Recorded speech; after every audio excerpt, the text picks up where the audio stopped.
주옵소서. 사도행전 6장 1절부터 7절까지 말씀, 제가 하나님의 말씀 받들어 공독해 올립니다. 그때의 제자가 더 많아졌는데 헬라파 유대인들이 자기의 과부들이 매일의 구제에 빠짐으로 히브리파 사람을 원망하니 12사도가 모든 제자를 불러 이르되 우리가 하나님의 말씀을 제쳐놓고 접대를 일삼는 것이 마땅하지 아니하니 형제들아, 너희 가운데서 성령과 지혜가 충만하여 칭찬받는 사람 7을 택하라. 우리가 이 일을 그들에게 맡기고 우리는 오로지 기도하는 일과 말씀 사역에 힘쓰리라 하니 온 무리가 이 말을 기뻐하여 믿음과 성령이 충만한 사람 스데반과 또 빌립과 브로고로와 니가노로와 디몬과 비메나와 유대교에 입교했던 안디옥 사람 니골라를 택하여 사도들 앞에 세우니 사도들이 기도하고 그들에게 안수하니라. 하나님의 말씀이 점점 왕성하여 예루살렘에 있는 제자의 수가 더 심히 많아지고 허다한 제사장의 무리도 이 도에 복종하니라. 아멘. 하나님의 말씀입니다. 우리는 1월 25일 주일에 같은 본문의 말씀을 가지고 하나님 나라의 공동체로서 교회와 그리고 공동체 생활 중에 발생할 수 있는 이 문제, 프로블럼에 대해서, 트러블에 대해서 함께 묵상해 보았습니다. 저는 이 말씀의 교훈이 여러분의 마음속에 정말 깊이 새겨져 있기를 주님의 이름으로 축복드립니다. 그것이 뭐냐면 성도가 이 땅을 살아간다는 것, 교회가 이 땅에 존재한다는 것은 문제로부터 격리된 삶이 아니라 We are never ever isolated from the problem. 세상의 문제로부터 우리가 격리되어져 있는 것이 아니라 문제에도 불구하고 우리도 믿음을 가지고 있음에도 불구하고 세상에서 똑같은 세상의 사람들과 문제를 경험하게 되어 있지만 그러나 그 문제 속에 함몰되지 않는 것이 성도의 삶이라는 사실을 여러분이 저는 마음에 꼭 기억할 수 있기를 주님의 이름으로 축복드립니다. 이 전제 하나만 여러분들이 잘 기억해도 여러분 삶 가운데 일어나는 많은 일들이 해석되어질 수 있고 이해되어질 수 있는 것입니다. 많은 경우 우리는 문제가 생기는 것을 문제 삼아 우리의 믿음을 의심할 때가 얼마나 많이 있는지 모릅니다. 그러나 성경은 한 번도 성도가 이 땅에 있음으로 말미암아 문제로부터 격리되어 아무 문제 없이 자기가 원하는 대로 다 잘 될 것이다 라고 약속한 적이 없습니다. 아니 오히려 성경은 그와 반대에 대한 여러 가지 사건들로 우리에게 우리의 삶의 현실을 확증해 주곤 합니다. 우리가 지금 최근 묵상하고 있는 출애굽기를 기억해 보십시오. 그들이 선한 의도를 가지고 출애굽하고 기적을 체험하고 홍해를 건넜음에도 불구하고 그들 앞에 놓여 있는 것은 물이 없고 음식이 없던 광야였던 것을 기억하십시오. 그들은 광야를 지나야 가나안 땅을 갈 수 있었음에도 불구하고 광야 자체를 그들이 억셉트하지 못하니까 광야가 그들에게 큰 문제가 되었습니다. 하지만 우리는 하나님께서 광야를 허락하셨다는 그 의미, 그 의도는 광야를 통하여 더 갖추어진 하나님의 백성으로 만들어내시고자 함이었던 것을 우리는 알고 있습니다. 그러나 그 광야를 거부했던 이스라엘의 1세대 백성들의 결말을 우리는 너무도 분명히 말씀을 통해서 확인한 바 있습니다. 여러분 기억해 보십시오. 이들이 포로로 귀환해서 이제는 하나님 앞에 더 열심으로 더 잘하겠노라고 이스라엘 백성들이 바벨론에서 포로로 귀환하여 그들이 첫 번째 세웠던 계획이 무엇인 줄 아십니까? 성전을 재건하겠다는 선한 의도의 일이었습니다. 그럼에도 불구하고 성전 건축을 극도로 반대하는 세력의 무리들이 일어났다는 사실을 기억하십시오.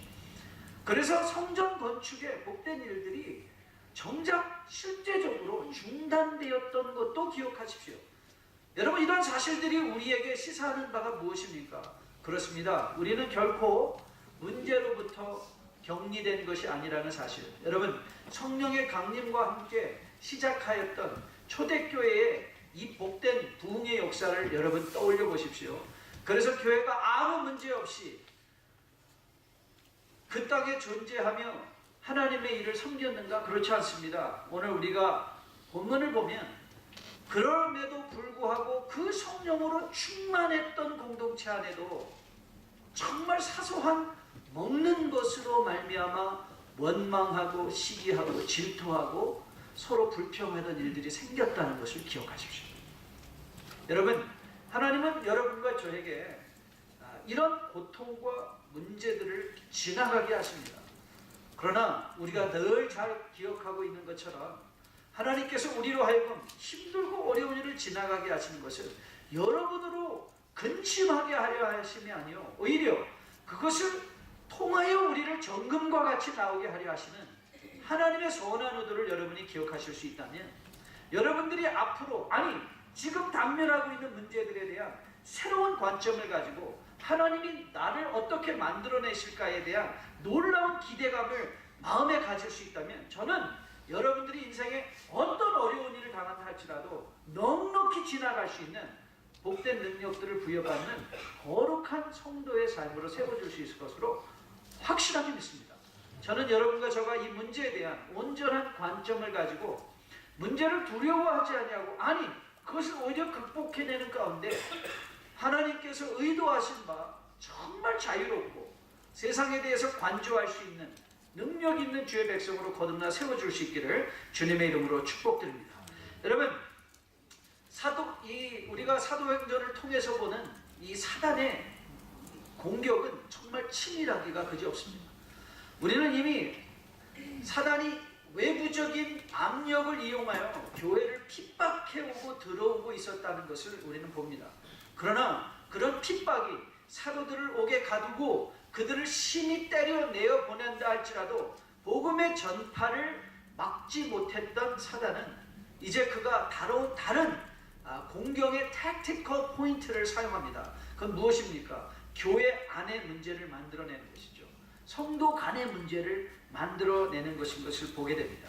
그래서 오늘 보면 이제는 더 이상 external force를 사용해서 외부로부터 들어오는 핍박으로 교회를 공격해오는 것이 아니라 사단은 아주 치밀하게 은밀하게 공동체 안으로 들어와서 먹는 것을 사용하여 그것을 빌미로 교회 안에 엄청난 이 분열을 시도하고 있는 사단의 공격의 모습을 보게 됩니다.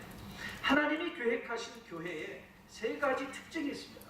There are three marks, three characteristics of a true church on earth. 이 세상에 존재하는 교회는 세 가지 중요한 특징이 있는데 첫째는 상보성입니다. 우리가 몸에는 여러 가지 기관이 있어 서로가 상호 보완하는 역할로 교회는 세워지게 되어 있습니다. 상보성의 원리 그리고 친밀성의 원리입니다. 서로가 인티메트한 펠로십을 통해서 서로가 서로를 격려하는 우리가 함께 최장로님 기도해 주신 것처럼 따뜻한 격려의 말을 통하여 친밀함을 누리는 것이 이 교회 공동체의 두 번째 특징입니다. 그러한 상보성과 친밀성을 통해서 교회는 유니티, 합일성을 갖는 것 이것이 이 땅에 존재하는 교회가 마땅히 보여야만 하는 세 가지 특징적 모습입니다. 사단이 공격하는 부분이 바로 그것입니다. 오늘 본문에서도 보십시오. 사도들이 마땅히 함께 해야 될 일들을 본인들이 다 감당하려 하니까 그 부분을 치고 사단은 공격해 들어오고 있는 것을 보게 됩니다.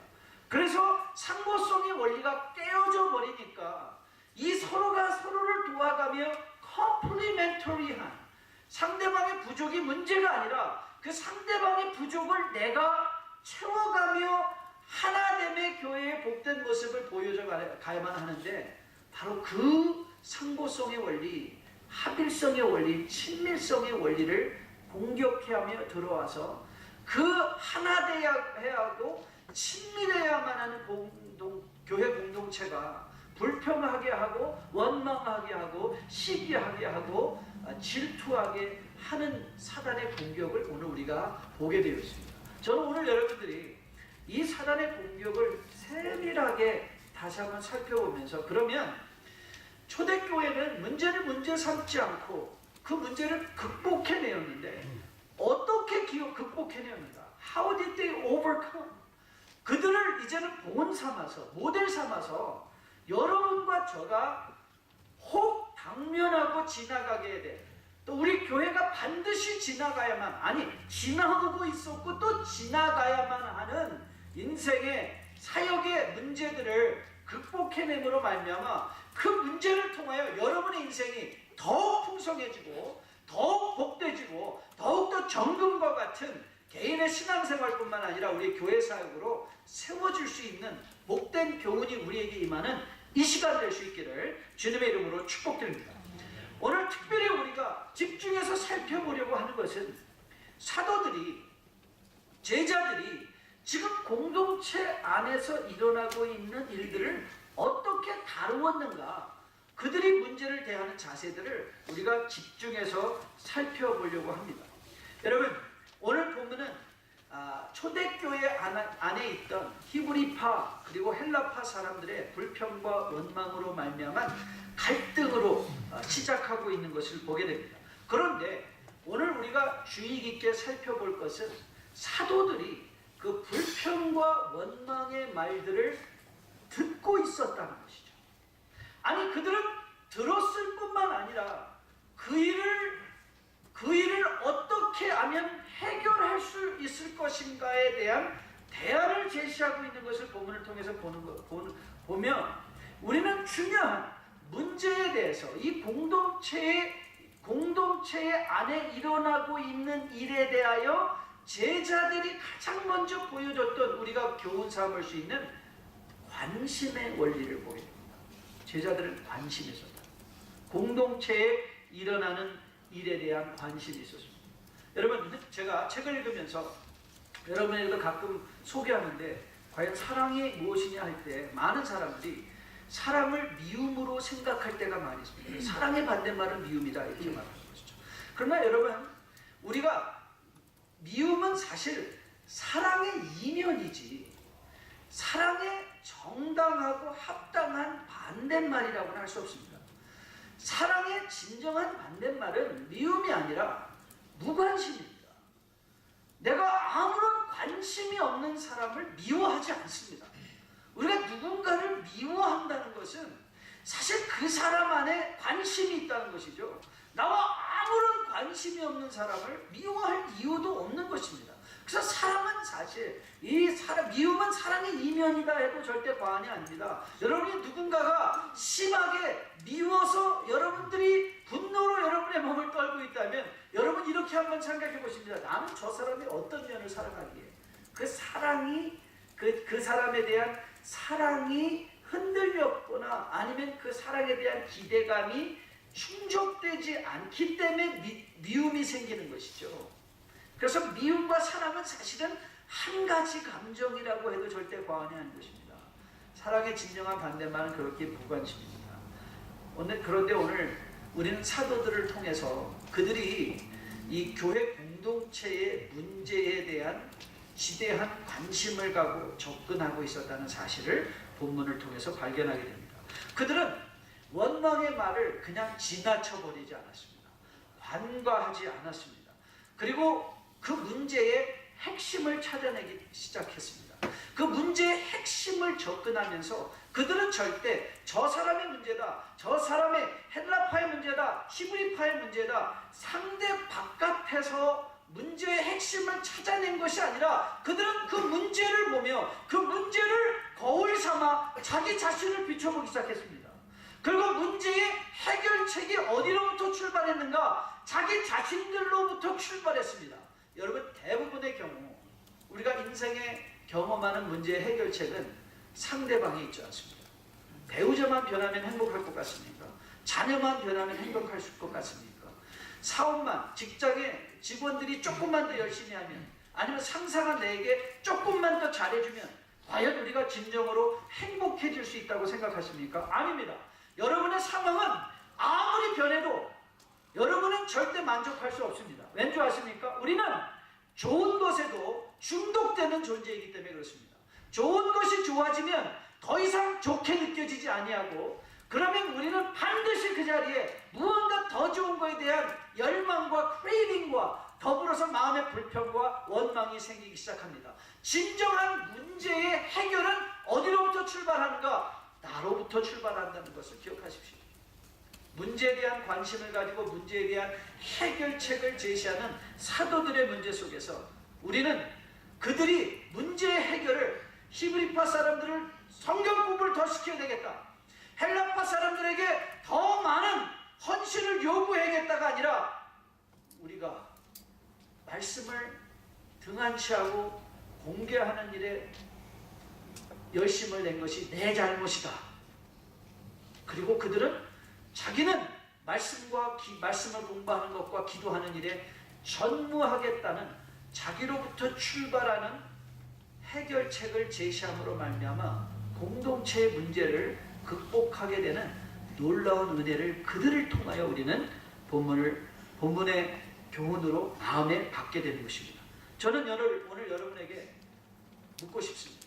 과연 여러분이 속한 공동체에 여러분의 안녕과 안위와 평강을 위한 그 외의 일들에 대한 어떠한 관심을 가지고 계신지,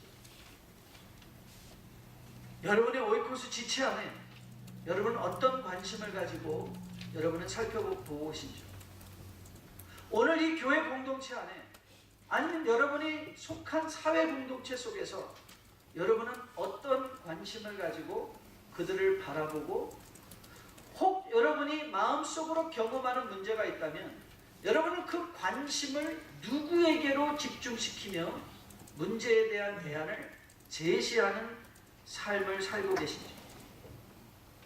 교회가 대형화된다는 것은 많은 유익이 있습니다. 하지만 교회가 대형화됨으로 우리가 늘 마음의 경고로 삼고 기억해야만 하는 것은 대형화 속에서 우리는 차츰 무관심한 자리로 전락할 수 있다는 경고를 마음에 받아야 할 것입니다. 우리가 일부 예배에 동참하시는 분들도 어쩌면 나 그냥 예배 한번 드리고 가면 된다라는 생각이 있을 수도 있습니다. 아니, 대부분의 여러분들은 다 이후에 더 잘 섬기기 위해서 섬기는 분도 계시지만, 혹이라도 우리가 교회가 커졌기 때문에 내가 지나치게 관심을 기울이지 않아도 이 교회는 잘 될 거야 라는 생각이 있다면 그거는 성경적인 생각이 아닌 것을 오늘 마음에 꼭 기억하실 수 있는 여러분과 저 될 수 있기를 주님의 이름으로 축복드립니다. 여러분, 교회 공동체와 사회 공동체, 하나님께서 우리에게 부여해 주신 그 공동체 안에서 우리가 관심을 기울여야만 하는 것은 필수적인 공동체 생활 성공의 요건이라 하지 않을 수 없습니다. 여러분, 이런 공동체에 관심을 가질 때야 비로소 우리는 상대방의 부족을 보며 그것을 부족을 탓하는 것이 아니라 어떻게 하면 내가 그의 부족을 채워줄 수가, 이 상보성의 원리가 작동할 수 있게 되고, 그리하여 그 문제를 관심을 가지고 나로부터 대안을 제시할 때야 비로소 우리는 진정한 공동체의 친밀함을 체험할 수 있게 될 것이고, 아울러 그 친밀함을 통해서 교회가 그리스도 안에서 하나됨으로 말미암아 사단의 어떤 공격에도 흔들리지 아니하는 온전한 그리스도의 몸으로서 그리스도의 영광을 드러내는 복된 교회의 공동체로 세워져 사역하게 될 수 있을 것으로 저는 믿습니다. 그렇게 저는 여러분과 저가 다시 한번 그리스도께서 이 세상을 향하여 관심을 가지고 우리에게 오셨던 것처럼, 저는 여러분들이 처한 공동체에, 그것이 가정이든지 아니면 사회 공동체든지 영적 공동체로서 오이코스든지 아니면 이 교회 전체로서의 공동체의 모습, 그 안에서 다시 한번 여러분의 관심을 새롭게 하며, 혹이라도 여러분들이 그 안에서 문제를 발견하게 될 때에 그 문제를 문제 삼지 아니하고 오히려 그 문제에 대한 대안을 나로부터 출발하여 새로운 결심과 결단으로 하나님께서 여러분을 통하여 이루어 가시는 교회의 상보성과 친밀성과 합일성을 여러분도 실제적으로 삶 속에서 체험해낼 수 있는 여러분과 저 될 수 있기를 주님의 이름으로 축복드립니다. 사도들은 들을 귀를 가지고 관심을 가지고 문제를 접근했을 뿐만 아니라 그들은 문제에 대해서 굉장히 긍정적인 접근을 했던 것을 보게 됩니다. 그래서 사도들은 원망하는 성도들을 믿음이 없다, 혹은 아직도 그리스도를 모른다라는 식으로 그들을 치리하고 책망하는 극단적인 방법을 택한 것이 아니라, 아니 먹는 것 같고 그렇게 유치하게 뭐냐고 그들을 몰아붙였던 것도 아니라 오히려 그들의 고민을 들어주고 해결책을 제시하되 자기로부터 출발하는 겸손함을 보여주고 있는 것을 보게 됩니다. 두 번째 요소, 교회가 어떻게 상보성과 친밀성과 합일성을 유지하는 가운데 문제를 극복해낼 수 있는 성품적 소양을 갖출 수 있을 것인가? 첫째, 우리가 관심이라는 것을 보았고, 두 번째는 바로 이 겸손이라는 것입니다. 관심과 겸손입니다. 오늘 제자들이 보여준 겸손입니다. 그럼 우리가 던져야 되는 질문은 이런 질문입니다. 도대체 사도들은 어떻게 그런 겸손함을 마음에 유지할 수 있었을까? How was it possible they became so humble? 어떻게 그렇게 겸손할 수 있었을까?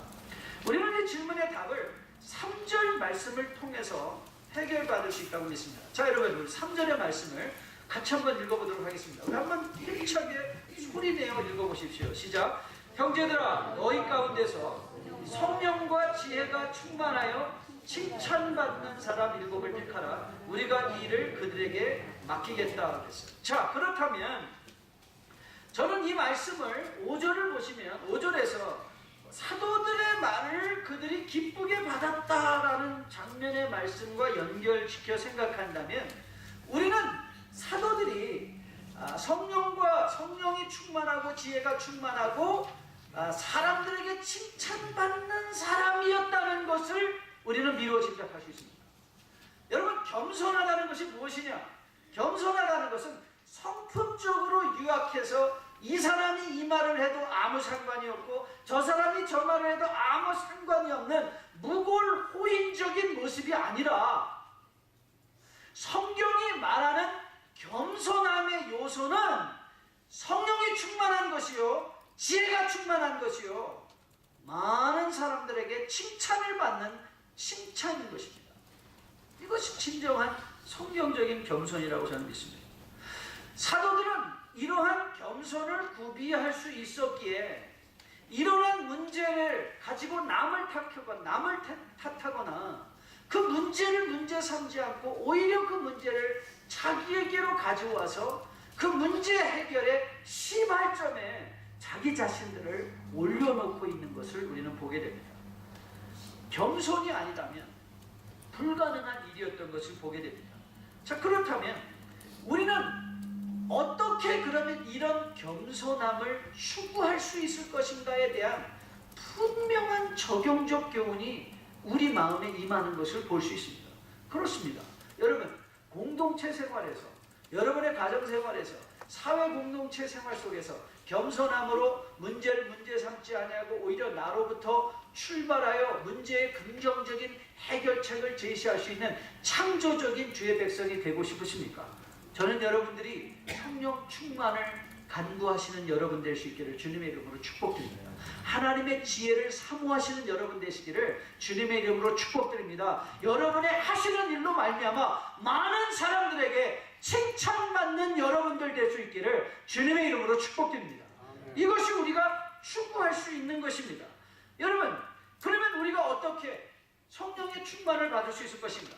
여러분, 우리가 알고 있지 않습니까? 성령의 충만은 수동적인 것이다라는 것, 여러분, 우리가 이미 보지 않았습니까? 각 사람에게 임한 성령은 주님께서 우리에게 충만으로 채워주신다는 사실이죠. 하지만 그렇다면 우리는 어떻게 성령의 충만, 아니야, 나도 성령의 충만하고 싶습니다. 그런데 나는 성령에 충만하지 못합니다. 나에게 성령의 충만받지 못하게 한 것은, 그렇다면 하나님께 원인이 있지 않겠습니까?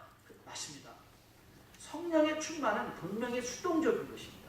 왜냐하면 하나님께서 기꺼이 우리에게 베풀어 주시는 것이기 때문에 그렇습니다.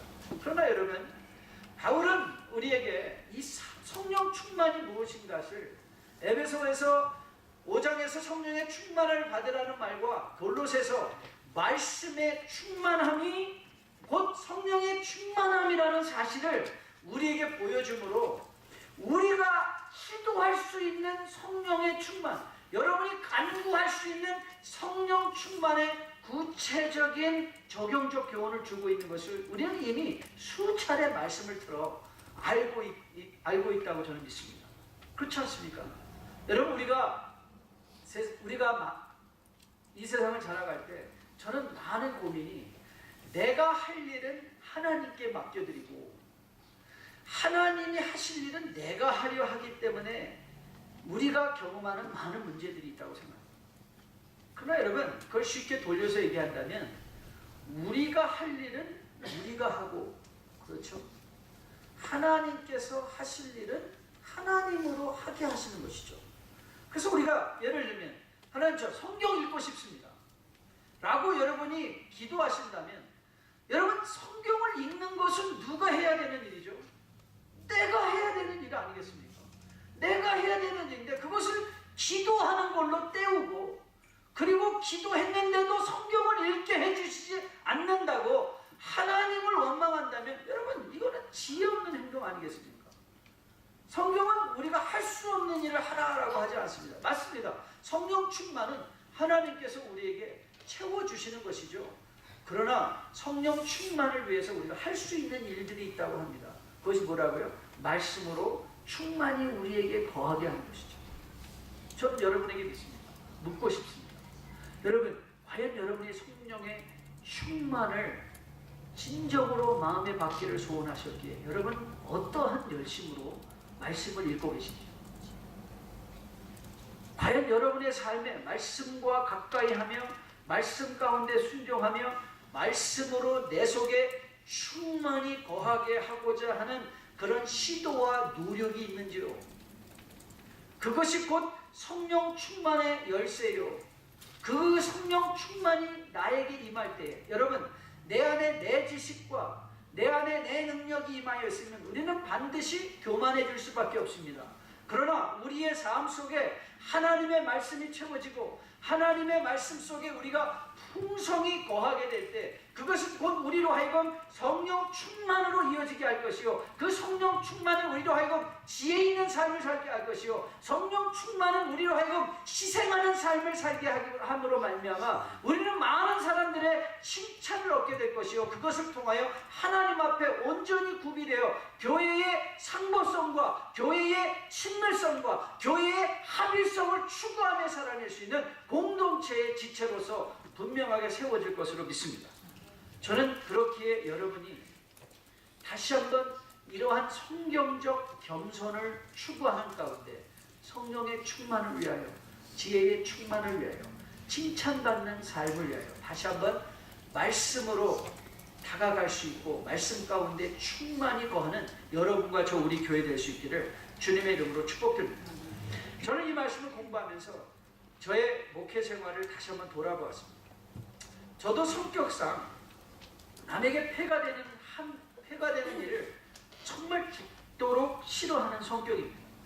그래서 저도 목회를 하면서 좀 그런 생각이 있었던 것 같아요. 신앙생활도 다른 사람에게 폐가 되지 않을 만큼만 푸시하자. 저는 사실 여러분에게 많이 푸시하지 않는 것 같습니다. 그런데 저는 그 생각을 이번에 말씀을 좀 공부하면서 조금 바꾸기로 했습니다.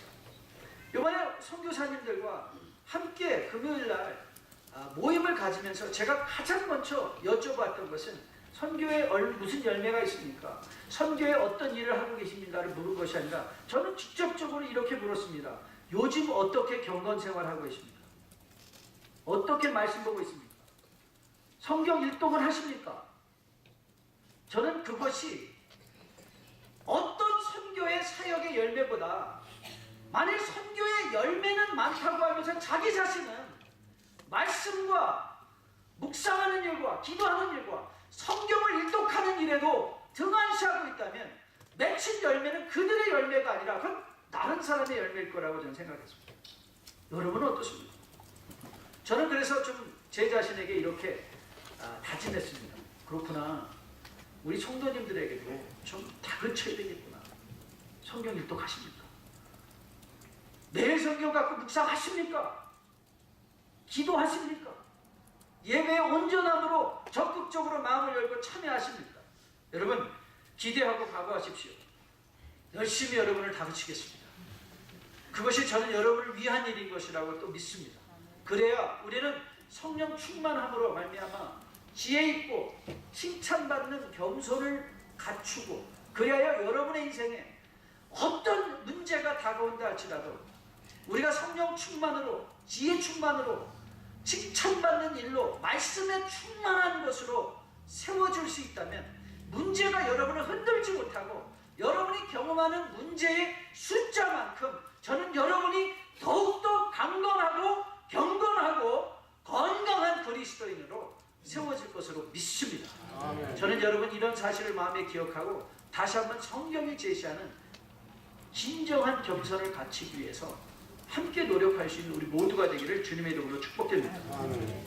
우리는 지금까지 사도들이 이 공동체 안에서 일어났던 일들에 대해 어떻게 관심을 가지고 그리고 어떻게 겸손함으로 문제를 극복해냄으로 말미암아 바로 7절에 놀라운 부흥의 또 다른 하나의 시초가 단초가 될 수 있었는가를 우리가 살펴보았습니다.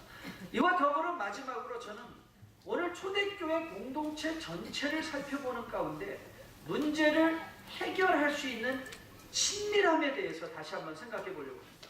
친밀함과 신뢰입니다. 오늘 본문을 보면 사도들이 성령 충만하고 지혜 있고 칭찬받는 7의 집사를 세우라라고 했을 때에 여러분 이 초대교회 공동체가 얼마나 신속하게 움직임으로 말미암아 7 집사를 세웠는가를 눈여겨보시라는 것이죠. 그 사실 한번 보시죠. 우리가 사실 간과하는 모습 중에 하나이기도 합니다. 이 말의 의미, 어떻게 그들은 여러분 우리가 이미 상상하기로 초대교회는 결코 작은 숫자의 교회가 아니었는데 어떻게 이런 큰 공동체가 이렇게 신속하게 움직임으로 말미암아 7 집사를 세워낼 수 있었을까? 저는 이미 초대교회 공동체 안에 서로를 신뢰하는 친밀함이 보편적으로 자리 잡고 있었기 때문이라고 확실하게 믿습니다. 그런데 이 친밀함과 그리고 여러분 이 신뢰감을 어떻게 우리는 프랙티스하고 어떻게 우리는 우리의 삶에 연습하고 그것을 우리의 것으로 나의 성격으로 우리 교회 공동체의 성격으로 또 받아들일 수 있을까요? 여러분 저는 그 신뢰성과 친밀성을 남의 결정을 존중해 주는 것으로 우리는 프랙티스 할 수 있다고 믿습니다. 여러분 구약시대에서는 사실 공동체의 의견이라기보다 제사장이나 왕의 의견에 따르는 것이 순종이었습니다. 그러나 이제 신약시대가 되었을 때는 여러분과 참 우리 모두가 다 왕같은 제사장입니다. 그러기에 어느 사람의 결정이 더 옳거나 어떤 사람의 결정이 혹은 의견이 더 고급하다고 할 수 없습니다. 여러분의 의견도 저의 의견도 다 주님 앞에서 왕같은 제사장들의 의견이기 때문에 다 귀하고 나름대로 가치가 있고 의미가 있는 것이라고 믿습니다. 그러면 우리 모두가 다 좋은 의견을 가지고 있다면 그러면 우리는 어떻게 과연 누구에게 순종해야만 합니까? 저는 공동체 전체 다수의 의견에 대한 순종이라고 믿습니다. 바로 오늘 본문을 보면 초대교회 안에서 7 집사가 세워지는 장면에 여러분 아무런 불협 화음이 없었다는 사실을 눈여겨보십시오. 교회가 7명의 집사를 세웠을 때 사도와 모든 백성들이 기뻐하며 그들을 받았노라고 사도행전은 기록하고 있는 것입니다. 그들이 선택되어진 것에 대해서 모든 사람이 공감하고 인정했다는 것이죠. 그러므로 말미암아 공동체는 힘차게 세워질 수 있었다는 것입니다. 여러분 이민교회 아니 한국교회 가장 문제가 뭡니까? 이 직분자를 세우는 일 아니었습니까? 직분자를 세운다는 것은 쉬운 일은 아닙니다. 그러나 교회가 서로의 의견을 순종하고 서로의 의견에 대해서 투명하게 접근할 수 있음으로 말미암아 상대방이 여러분 이 안에는 히브리파 사람도 있고 헬라파 사람도 있었지 않겠습니까? 그러나 히브리파 사람이 헬라파 사람이 나는 저 사람 싫어 나는 이 사람 될 수 없어가 아니라 공동체 전체가 세웠던 의견에 대해서 모두가 기뻐하며 동참하며 그것이 또 하나의 단초가 되어 교회의 놀라운 부흥과 성장을 체험할 수 있게 되었다는 놀라운 사실입니다.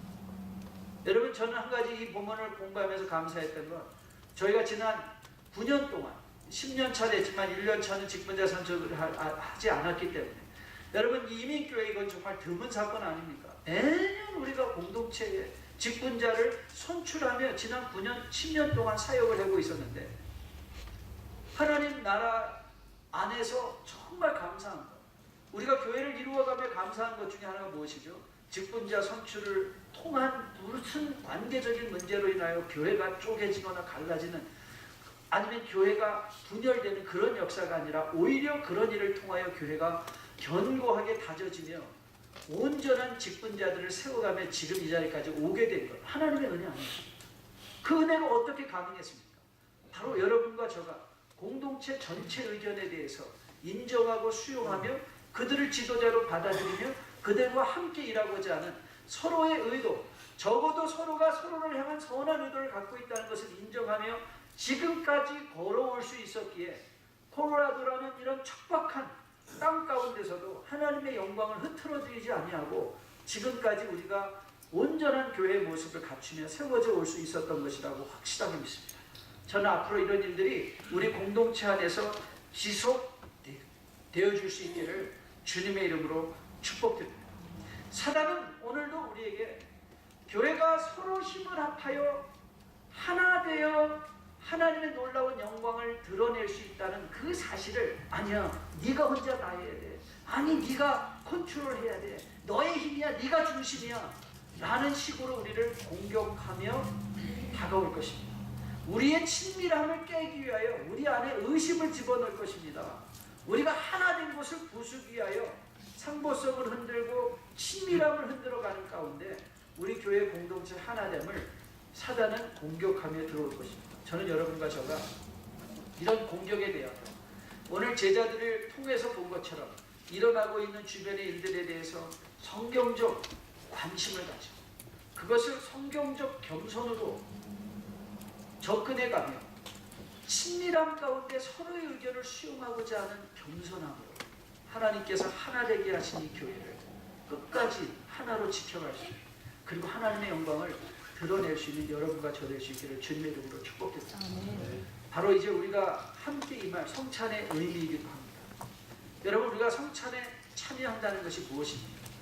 우리가 그리스도로 말미암아 그리스도를 머리로 교회가 하나 되어 그리스도의 다시 오시는 날까지 그리스도의 영광된 부활과 재림을 선포하며 우리를 위하여 죽어주신 그리스도 예수를 기억하며 주님 앞에 나가 온전한 주의 복된 백성의 모습으로 세워지겠노라고 주님 앞에 다짐하는 것이고, 우리를 위하여 이미 베풀어 주신 하나님의 은혜가 어떠한 것인 것을 보여주는 그 말씀 아닙니다. 저는 이 성찬의 말씀 앞에 여러분이 서시면서 다시 한번 우리 인생에 혹 다가올지 모르는 이 문제들을 문제 삼지 않고, 아니 오히려 문제를 극복해내야만 하는 하나님의 영적인 기회로 생각하며 다시 한번 더다시 이웃들과의 친밀함 가운데 하나 되어 하나님의 영광을 드러내는 주님을 복된 삶으로 살아낼 수 있는 여러분과 저 될 수 있기를 주님의 이름으로 축복드립니다. 나를 향한 주의 사랑, 산과 바다에 넘치는 내 마음 열 때 주님